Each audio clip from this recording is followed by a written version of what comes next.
ټولو کې اول خو د خپل لخوا او د قومي وطن پارټۍ د ټولو کارکونانو د لخوا شیر حسن لالا او د هغه سره چې کوم ګڼ شمېر عزتمند مشران ځوانان موږ سره نن په قومي وطن پارټۍ کې شامل شو هغوی ته هرکلی ووایو او دا یقینداني ورله ورکوو چې تاسو یو صحیح فیصله کړې ده او انشاءالله یو ځای به د پښتون قام د ترقۍ د سوکالۍ لپاره یو ځای به جدوجہد به کوو او انشاءالله دا قام به د ترقۍ په لاره روان عزتمندو ما نه مخکې مرتضی خان دا صحیح خبره وکړه چې شیر حسن لالا زموږ ډېر زوړ ملګری و او بس بعضې وجوهات وو بعضې داسې خبرې هغې وخت کې راغلې وې چې هغه خفګان لږ ډېر پیدا شو زه دا هغه ملګرو ډېر زیات مشکور یم چې چا په دې کې د پل کردار ادا کړو خصوصا د مومندو نه نن خو موجود نه دی ملک عبدالحسن صاحب او جمال شاه رور چې دوی پکې هم کردار ادا کړو د پارټۍ ټولو مشرانو دې شي کې یو کردار ادا کړو جعفر شاه شو بختي شاه رور شو نور ټول ملګرو پکې یو کردار ادا کړو او زمونږ دا زوړ تعلق چې دی دا دوباره بحال شو دا زموږ لپاره ډېر د خوشحالۍ او د عزت خبره عزتمندو ما نه مخکې جاوید خان خبرې وکړې که تاسو وګورئ نو د دې پی ټي آی موجوده حکومت چې کله نه مرکز کې راغلی دی او صوبې کې هم دی نو تقریبا دا د درې نیم کاله پوره شو د 2018 الیکشن چې کله شو نو هغه وخت کې زمونږ مشر او د پی ډي ایم ټولو مشرانو دا ووایي چې یاره دا الیکشن غلط شو او داسې کس ته تاسو دا شی حواله کړو چې هغه دا شی نشي چلولی نن درې نیم کاله پس ته زما خیال هغه خبره هر چا باندې واضح شوه او هر چا باندې ثابته شوه نن که تاسو وګورئ چې درې نیم کاله تېر شو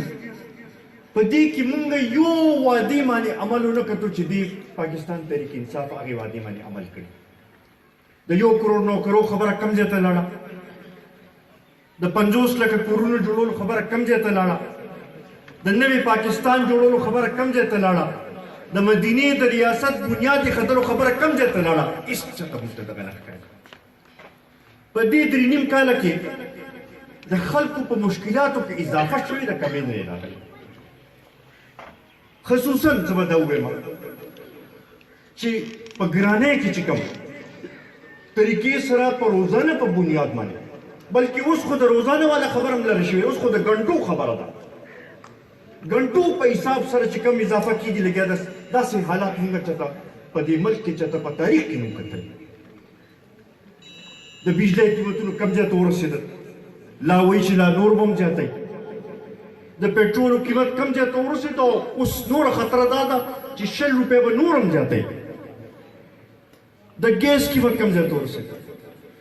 د دوایانو قیمتونه هغه دوایانې چې کم د انسان ژوند بچ کولو لپاره لازمي دي هغه دوایانې 400% او 500% زیاتې شوې پرون ما یو تجزیه کوله په دې 3 کاله کې په ډیزل او پټرول کې 70 روپۍ اضافه وشوه 70 روپۍ خو بیا چینی 100 روپۍ اضافه په دې 3 کاله کې اوړو قیمت په دې 3 کاله کې د 100 کیلو کومه تروړه چې ده 725 روپۍ زیاته شوه بل خواته چې ګورو نو کله راته وایي چې یاره ګبرانه نه یې کله وایي چې ورېږه د ګرانۍ حل زه روباسمه کله وایي زه پرې نه پوهېږم چې دا څنګه ګراني کېږي کله وایي چې دا د تېرو کبرانانو د وجې نه ګراني ده مونږ خو په دې باندې اوسه پورې پوه نه شو چې دا حکومت کول څه غواړي بل ورځ وزیر اعظم صاحب راغی او په تقریر کوم ته نو وایي چې یاره ډېر لوی زه د پیکیج اعلان کوم چې دا چونکې ګراني ده نو چې دې کې کمې راولو نو پیکیج اعلان خو پته نشي چې هغې باندې به عمل وشي که ونه شي او سره دا یې ووایي چې یاره بجلۍ او د پېټرولو قیمت به نور هم زیاته و دا موږ چېرته وکتل چې په یو ساعت کې د پیکیج خبره کوي یو بل هغه ساعت بیا د قیمتونو اضافه کول خبره کوي او بیا وایي دې باندې نه پوهېږو چې دا کم ځای نه زیات شو بای چې ته د روپۍ قیمت کم کې نو ګراني به راځي او که نه به راځي چې ته د پېټرولو قیمت زیات کې نو خود به هر یو شي په هغې باندې اضافه به کېږي ته چې د بجلی قیمت زیات کې هر یو شي باندې به د هغې اثر پروزي دا کم ځای نه کېږي خو هم ستا دپاره یې څو د لاسه کېږي او خصوصا چې تا کم IMF سره کومه معاهده وکړه د هغې په نتیجه کې کېږي بل خواته هغه غریب مزدور چې د هغه په آمدن کې په اضافه نه ده شوې اخو همغه 200 او 300 روپۍ ورځ دیاړي چې ده هغه دغه کوي هغه د کم ځای نه د خپل بچو خرچ په پوره کوي هغه بچو له روټۍ را پیدا کړي که نه د بجلی بل ورکړي که نه نور کوم دا ضرورتونه چې هغه سرته ورسوي هر یو کس زما خیال په خپل ځای باندې داسې حالات زما خیال بلکل موږ چېرته مخکې دغه نه کړي خو دا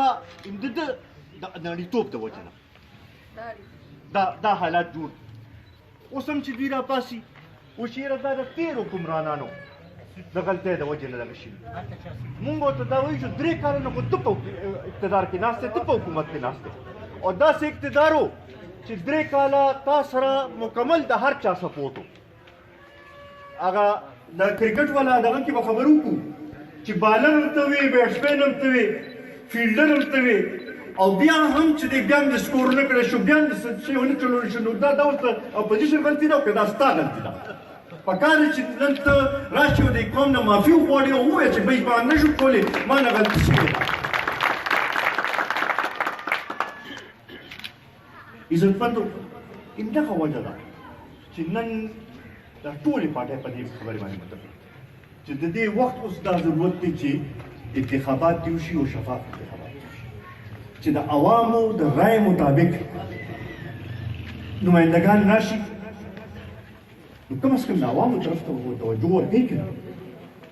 داسې مونږ چېرته دغه نور کتلي چې قیمتونو کې د لاندې نه محکمه چې دا هغه وایي چې 5 روپۍ اضافه وکړه او وزیر اعظم چې وایي چې نه یاره دا 5 خو کمه ده 10 روپۍ خو چې کم از کم وکړه اضافه داسې مونږ چېرته نه وکتل نو ډېر څه عجیبه دغه باندې زما خیال دی هغه که لږو ډېرو چا پکې ووټ ورکړی مو څه خو هغه سلیکټډ هغه نور قاطع شوي وي او کوم طریقې سره چې ډبي دغه شي وو هغه تاسو ټولو ته پته ده خو چې چا ووټ هم ورکړی دی اوس پورې په دغه دا نه شي ویلی چې یاره ما وله ووټ ورکړی و په ګڼه کې داسې څوک دغه نه شي کولی عزتمندو په دې خبرې باندې اوس ټول متفق دي چې داسې نظام داسې جمهوریت چې دی چې هغه په زور راوستلی شي هغه نه چلي د قوم منشا چې ده هغه لازمي ده او دغې لپاره د ټولو اپوزیشن جماعتونو هم دا یو دغه تحریک شروع کړی دی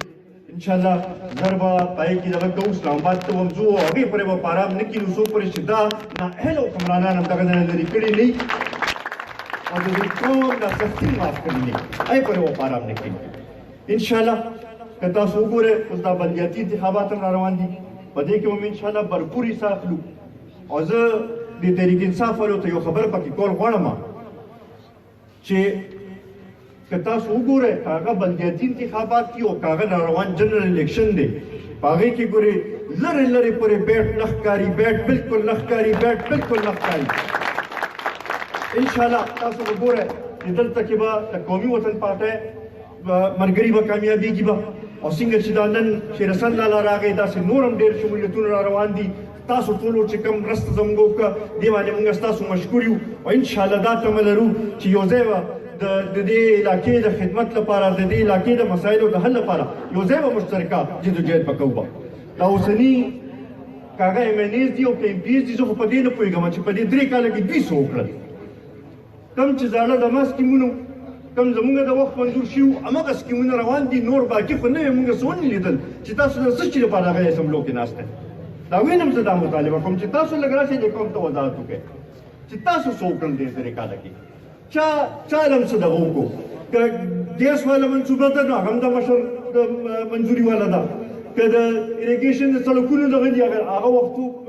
منظورې دي نور کوم روډونه چې منظور دي هغه هم هغه وختو والا دي تاسو څه وکړل تاسو راشئ دې قوم ته دغه وکړئ عزتمندو اوس هغه وخت لري نه دی ما ته دا ښکاري چې زر ته زره به جنرال انتخابات کیږي او ان شاء الله چې ستاسو مرسته راسره ان شاء الله مشر به هم کامیابي دا پارټي به هم قومي وطن پارټي به کامیابی او ان شاء الله بیا به د دې علاقې صحیح طریقې سره خدمت به هم شروع کوو به روزګار به هم ورکوو به او هر څه طریقې سره به کوو نو دې په دغه کې خو هغه روزګار هم چې دی 1 لک روپۍ سکیل ته ورسېږي دا چې تاسو اورېدلي او وایي چې کرپشن به ختمومه وایي دا کرپشن په ټولو کې دا ستا په حکومت کې شو ستا په دور کې شو نو انشاءالله هغه وخت لرې نه دی زه دا تمه لرم چې ملګري به چې دی نور به هم ګرځي جرګې به جوړوي به خلکو له به دعوت ورکوي به او انشاءالله دا علاقه چې ده دا به متفق کوو به او څنګه چې مخکې دا هغه پی اف سوله چې وه هغه شانتې به دا علاقه جوړېږي به او انشاءالله په دې ټولو بجټ کې به زموږ پارټي به ټولو کې مضبوطه وي